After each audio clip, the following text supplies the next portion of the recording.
বাংলাদেশের রাজনীতি থেকে, লুটপাট আর দুর্নীতি থেকে চিরতরে বিদায় করতে হবে। যারা হানা না হা করতেছেন, আপনারা 1000 শহীদের রক্তের সঙ্গে গাদ্দারি করেছেন। গোলামিনা আজাদি, আজাদির মার্কা। জাতীয় নাগরিক পার্টি বাংলাদেশ এনসিপির সংগ্রামী আহ্বায়ক, জুলাই যুদ্ধের সর্বাধিনায়ক জনাব নাহিদ ইসলামের নির্বাচনী জনসভায় উপস্থিত সংগ্রামী সভাপতি, উপস্থিত আজকের এই জনসভার সম্মানিত প্রধান অতিথি, বাংলাদেশ জামায়াতে ইসলামীর আমির, মানবিক বাংলাদেশের রূপকার জনাব ডক্টর শফিকুর রহমান, অন্যান্য নেতৃবৃন্দ, সংগ্রামী এলাকাবাসী, আমরা 11টি দল, 11 ভাইয়ের মতো হাতে হাত রেখেছি। কোন নেতা, কোন দল, কোন জোট, কোন গোষ্ঠীর স্বার্থ রক্ষা করার জন্য নয়। আমরা ঐক্যবদ্ধ হয়েছি। বাংলাদেশের মানুষ অনেক শোষণ এবং বঞ্চনার শিকার। 71-এর পূর্ব পর্যন্ত দীর্ঘ 214 বছর এদেশের মানুষ শাসিত হয়েছে বিদেশি শাসকদের দ্বারা, তাই তারা শোষণের শিকার হয়েছে। 71-এর মহান মুক্তিযুদ্ধের মাধ্যমে অর্জিত বাংলার স্বাধীনতার পর এদেশের মানুষের এক খুব বড় স্বপ্ন ছিল, আশা ছিল, এখন যেহেতু দেশি শাসকরা শাসন করবে, সুতরাং আমরা বৈষম্যের শিকার হব না। কিন্তু দীর্ঘ 54 বছরের পর বাংলাদেশের মানুষ যখন তাদের প্রাপ্তি এবং তাদের চাওয়া পাওয়ার হিসাব মেলাতে যায়, তখন তারা কি পায়?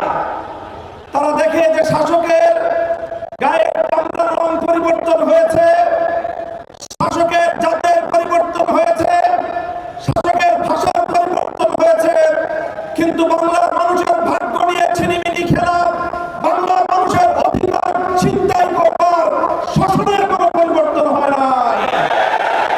শুধু এতটুকু পার্থক্য হয়েছে, আগে স্বাধীনতার আগে শাসকরা বাংলাদেশ থেকে শোষণ করে নিজেদের দেশে আমাদের সম্পদ লুটপাট করে নিয়ে যেত, আর স্বাধীনতার পর থেকে শুরু হলো আমাদের দেশীয় শাসকরা এদেশের জনগণের সম্পদ লুটপাট করে বিদেশে পাচার করে।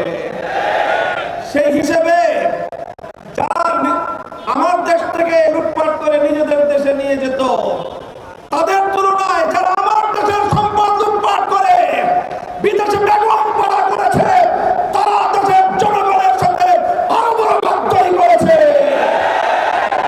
তাই আজ 54 বছর পরে যখন দেশের মানুষের পিঠ দেয়ালে ঠেকে গিয়েছিল,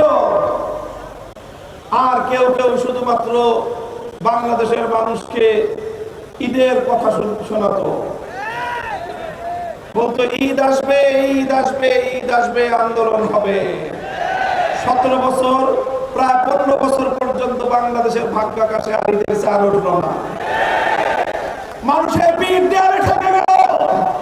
স্কুল থেকে আমার সোনামণিরা বেরিয়ে আসলো, কলেজ থেকে আমাদের তরুণ প্রজন্ম বেরিয়ে আসলো, আলিয়া মাদ্রাসা, কওমি মাদ্রাসা, বিবেকের দেয়াল ভেঙে গুড়িয়ে দিয়ে রাজপথে নেমে আসলো। পাবলিক প্রাইভেট ইউনিভার্সিটি থেকে আমাদের সন্তানেরা রাজপথে নেমে আসলো। জুলাই বিপ্লবের মধ্য দিয়ে সেই স্বৈরাচারের পতন ঘটে নতুন এক বাংলার স্বাধীনতার সূর্য উদিত হয়েছে। তাই আজ 24 পরবর্তী বাংলাদেশের মানুষের যে আকাঙ্ক্ষা, যে ইচ্ছা, যে অভিপ্রায়, সেটাকে যারা সম্মান জানাতে পারে না, বাংলাদেশের মানুষ তাদেরকে কোনোদিন গ্রহণ করবে না। মনে রাখবেন, 1,500 মায়ের কোল খালি হয়েছে, 1.5 সহস্রাধিক জুলাই যোদ্ধাদের শাহাদাতের রক্ত দিয়ে বাংলার এই মাটিকে পবিত্র করা হয়েছে। 30,000-এর বেশি যুদ্ধাহত জুলাই যোদ্ধা, যারা কেউ পঙ্গুত্ব বরণ করেছে, অনেকে চিরদিনের জন্য দৃষ্টিশক্তি হারিয়ে অন্ধত্বকে বরণ করেছে, অনেক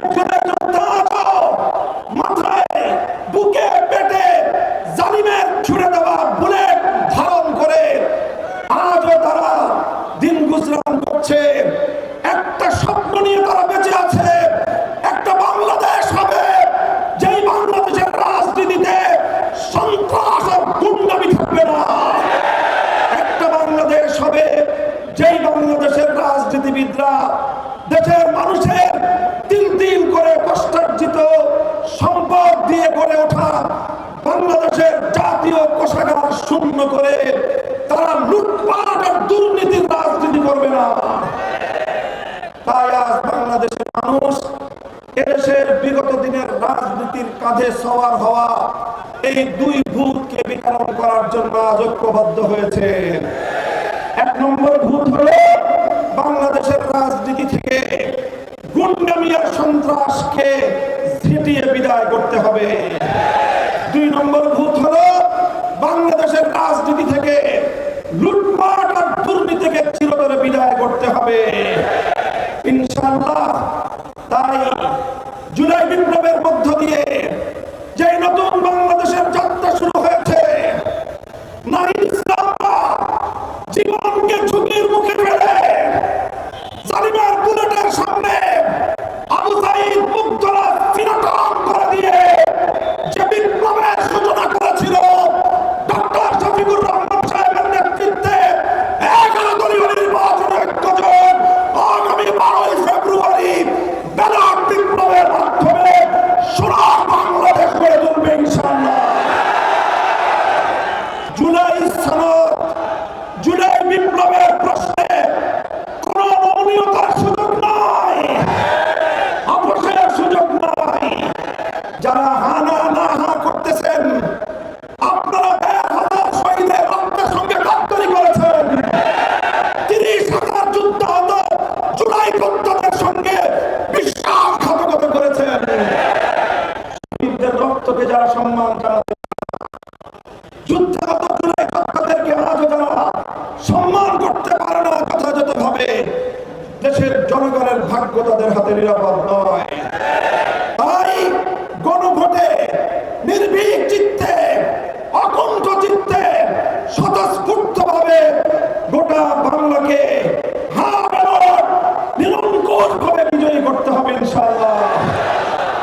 আর ঢাকা 11 আসন থেকে বিপ্লবের মহানায়ক নাহিদ ইসলামকে জাতীয় সংসদে প্রতিনিধিত্বের জন্য নির্বাচন করে বাংলার মানুষের পক্ষ থেকে ঢাকা 11 আসনের জনগণ ভোটাররা, আপনারা জুলাই বিপ্লবীদের প্রতি বাংলাদেশের মানুষের যে দায়, সেই দায়ের ঋণ কিছুটা শোধ করার চেষ্টা করবেন ইনশাআল্লাহ। আমি যদি ঢাকা 11 আসনের ভোটার হতাম, শাপলাগুলিতে নাহিদ ইসলামকে আমি ভোট দিতাম। আপনারা যারা ভোটার আছেন, এটা আপনাদের পবিত্র আমানতের দায়িত্ব। বিপ্লবের সঙ্গে গাদ্দারি করবেন না। যারা জুলাই বিপ্লবের সবচেয়ে বড় বেনিফিশিয়ারি, আপনারা 13 বছরের মাথায় এসে সেই জুলাইয়ের স্পিরিটকে ধারণ করতে ব্যর্থ হয়েছেন। এটা আপনাদের রাজনীতির ইতিহাসের চরম ব্যর্থতা, কলঙ্কজনক অধ্যায়। ইনশাআল্লাহ আগামী 12 ফেব্রুয়ারি 11 আসনে 11 দলীয় নির্বাচনকে শাপলাখালী বিপুল ভোটে বিজয়ী হবে ইনশাআল্লাহ। ইনকিলাব, ইনকিলাব, গোলামি না আজাদি, আজাদির মার্কা, আজাদির মার্কা, ইনকিলাবের মার্কা।